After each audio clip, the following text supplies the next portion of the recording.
বন্ধুগণ আজকে আমি আমার ভিডিওটা একদম সকালবেলার থেকেই শুরু করলাম। ভিডিও শুরু করার সঙ্গে সঙ্গে দেখতে পারায় আমি একদম লাল পাড়ি সাদা শাড়ি পরিয়ে সাজগোজ করিয়া বাইরে গেছি কোনো জায়গায় যাওয়া লেগে কই যাইলাম সব কিছু চলো ভিডিওর মাধ্যমে কই। বন্ধুগণ আমি যাইলাম সাদারাশি সরস্বতী স্কুলে আজকে আগমনী প্রোগ্রাম, তো আজকে আমার ইনভাইট করা হয়েছে, আমি এখানেই যাইলাম। আমি কিন্তু অটো তুটিয়াও বই গেছি, তো চলো তোমরাও আমার সঙ্গে গিয়া দেখো প্রোগ্রামটা কীরকম চলে।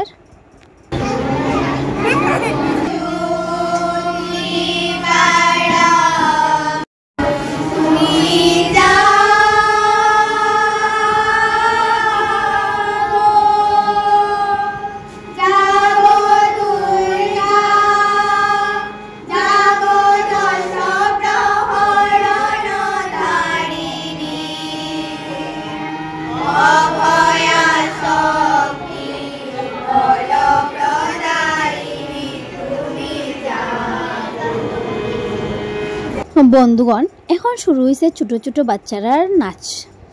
তারা কিন্তু নিজের আনন্দে বহুত খুশিতে ডান্স করে। এখানের মধ্যে অনেক বাচ্চারা আছে আগমনী প্রোগ্রাম কিন্তু তারা জানেই না, কিন্তু তারার মনের খুশি যেটা আছে এটা কিন্তু বহুত বিরাট খুশি। আজকে আমরা সংস্কৃতিটারে ধরিয়া রাখতাম। এখানে অনেক বাচ্চারা হয়তো ঘরে গিয়ে জিগার মা আগমনী অনুষ্ঠান কিতা, বা ঠাম্মা আগমনী অনুষ্ঠান কিতা, বা দিদিমণি তারা জিগাইরা দিদিমণি আগমনী অনুষ্ঠান কিতা।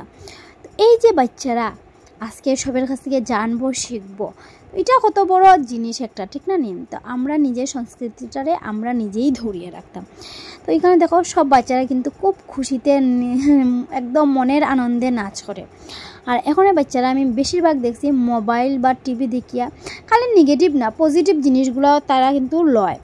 এই যে বাচ্চাটা দেখতে পারা ইয়োগার মাধ্যমে কি সুন্দর ডান্স করে, কিন্তু দুঃখের বিষয় এটাই কপিরাইটের বইয়ে আমি কোনো গান দিতে পারছি না। হয়তো যদি গানটা দিতাম তো আরও সুন্দর লাগতো দেখতে, কিন্তু কিতা কর্মখ আমিও বাধ্য। তো এখন সবাই ডান্স বা ইয়ে করা শেষ মোটামুটি, তাই সবের লাস্টেই আসলো। তো এখন সবাই বাচ্চা মানুষ তো একটু খাওয়ার ব্যবস্থা তো করতেই লাগে, দেওয়া হয়েছে। আর তো আমারও একটা কাজ আসলো, আমিও বাইরে হয়ে গেছি। তো এই ব্লগটা কীরকম লাগলে কমেন্টে জানাবে। Bye bye.